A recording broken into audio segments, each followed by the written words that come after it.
Hello दोस्तों, नमस्कार। बहुत स्वागत है आपका एग्जाम गुरुजी चैनल के डेली करंट अफेयर्स के वीडियो में। आज 13 अगस्त 2020 है और आज की वीडियो की पीडीएफ डाउनलोड करना मत भूलिएगा। ये पीडीएफ आपको हमारे टेलीग्राम चैनल से मिल जाएगी, जिसकी लिंक नीचे डिस्क्रिप्शन में दी गई है। उसके अलावा ये पीडीएफ डाउनलोड कर पाएंगे आप हमारी एप्लीकेशन एग्जाम गुरुजी से, जिसकी लिंक भी नीचे डिस्क्रिप्शन में दी गई है। गूगल प्ले स्टोर से आप एप्लीकेशन डाउनलोड कर सकते हैं। यहाँ आपको daily current affair, free test, NCERT videos, NCERT books और फ्री वीडियोस मिलेंगे।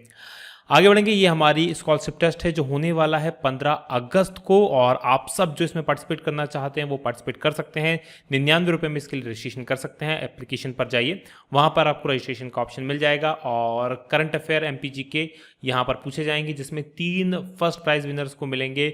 एमपीपीएससी प्री प्लस मेंस का कोर्स, 10 लोगों को एमपीपीएससी प्री और एसआई का कोर्स, और 87 लोगों को एमपीपीएससी प्री और एसआई की टेस्ट सीरीज, और सभी पार्टिसिपेंट को 100 रुपये का डिस्काउंट आने वाले किसी भी कोर्स में। आगे बढ़ेंगे, बात करेंगे अब हम थॉट ऑफ द डे की। जो आज का हमारा मोटिवेशनल पावरफुल थॉट है कि तब तक कोशिश करो जब तक कि जीत ना जाओ। हम में से बहुत सारे लोग जीतने के लिए आगे बढ़ते हैं, सफलता पाने के लिए आगे बढ़ते हैं, काम करते हैं, मेहनत करते हैं, लेकिन एक समय आता है उसके बाद कई लोग हिम्मत हार जाते हैं और काम को छोड़ देते हैं और वो सोचते हैं कि ये उनके बस का नहीं है।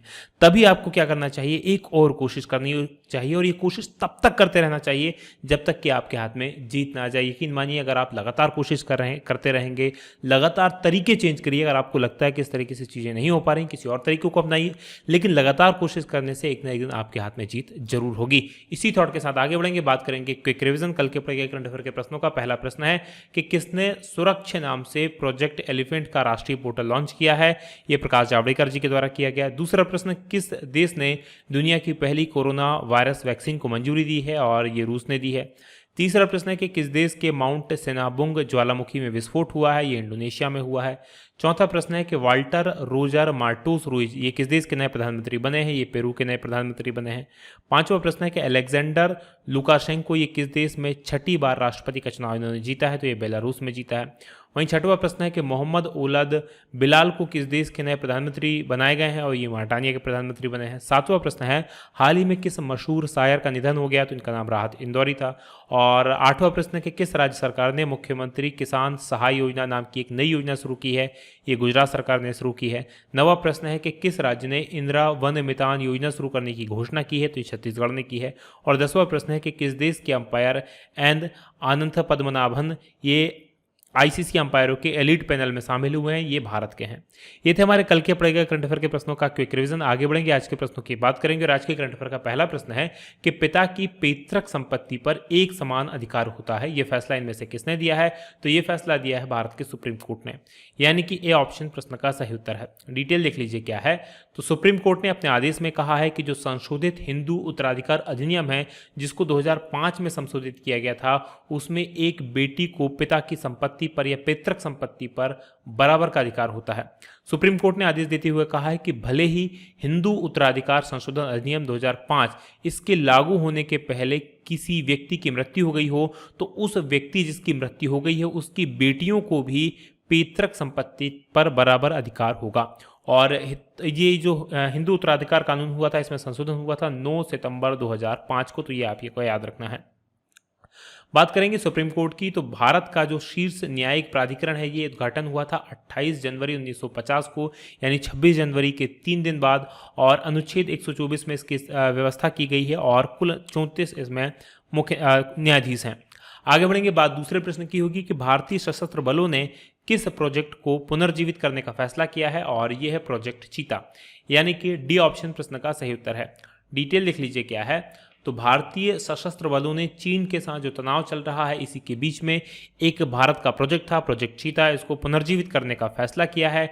और ये परियोजना काफ़ी लंबे समय से लंबित थी, और तीनों सेवाएं जो हमारी आर्मी है, एयरफोर्स है और नेवी है, तो इन तीनों सेवाओं ने अब इस परियोजना को 3,500 करोड़ रुपए में पुनर्जीवित करने का निर्णय लिया है। क्या है ये परियोजना? इस परियोजना के तहत लगभग 90 हेरोन ड्रोन को लेजर निर्देशित बम और हवा में लॉन्च की जा सकने वाली टैंक रोधी गाइडेड मिसाइलों से अपग्रेड किया जाएगा। और ये हेरोन ड्रोन है, ये इजराइल ने इसको विकसित किया है, तो ये आपको याद रखना है। और ये मानव रहित ड्रोन होगा, यानी इसमें किसी मानव के बैठने की आवश्यकता नहीं होगी। 250 किलो तक का ये वजन ले जा सकता है। बात भारतीय थल सेना की करें तो इसके प्रमुख हैं वर्तमान में जनरल मनोज मुकुंद नरवणे। नौसेना की करें तो इसके प्रमुख हैं एडमिरल करमवीर सिंह, और वायुसेना प्रमुख हैं air chief marshal Rakesh Kumar Singh Bhadauria. आगे बढ़ेंगे, बात तीसरे प्रश्न की होगी कि अंतर्राष्ट्रीय युवा दिवस कब मनाया जाता है। तो ये दिवस जो मनाया जाता है 12 अगस्त को, यानी कि सी ऑप्शन प्रश्न का सही उत्तर है। डिटेल देख लीजिए क्या है। तो हर साल 12 अगस्त को अंतर्राष्ट्रीय युवा दिवस के रूप में मनाया जाता है और वर्ष 1999 यानी कि 1999 में संयुक्त राष्ट्र महासभा की सिफारिश के बाद में पहली बार इसे 12 अगस्त 2000 को मनाया गया था। और इस साल जो विश्व युवा दिवस की थीम है, वैश्विक कार्यों के लिए युवाओं की भागीदारी, यानी कि youth engagement for global action. वहीं पर आपको ये भी याद रखना है कि भारत में जो राष्ट्रीय युवा दिवस है वो 12 जनवरी को मनाया जाता है। कब मनाया जाता है? 12 जनवरी, स्वामी विवेकानंद जी के जन्मदिवस के उपलक्ष्य में। आगे बढ़ेंगे, बात चौथे प्रश्न की होगी कि भारतीय मूल की कमला हैरिस ये किस देश में उपराष्ट्रपति पद की उम्मीदवार होंगी, और ये उपराष्ट्रपति पद की उम्मीदवार होने वाली हैं अमेरिका में, यानी कि बी ऑप्शन प्रश्न का सही उत्तर है। डिटेल लिख लीजिए क्या है। तो अमेरिका में राष्ट्रपति के चुनाव होने वाले हैं और इन चुनाव में डेमोक्रेटिक पार्टी के उम्मीदवार होंगे जो बिडेन, ये आपको याद रखना है।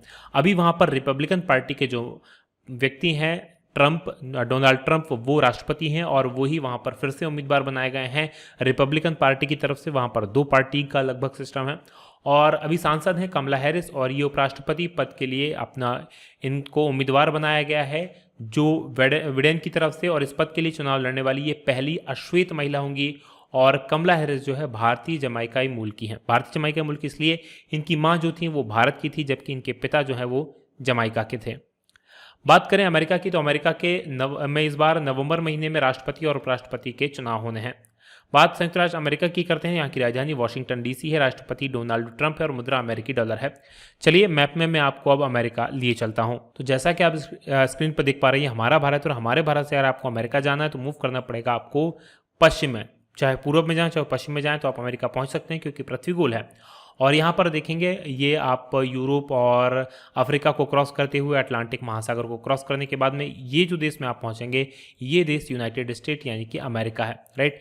यहाँ पर आप देख पा रहे होंगे अमेरिका। ये अमेरिका के काफ़ी ज़्यादा राज्य हैं, 50 राज्य, ये आपको याद रखना है। और इसकी जो राजधानी है वो ये वॉशिंगटन डीसी है। यहाँ पर आप देख पाएंगे ये पूर्वी तट पर है।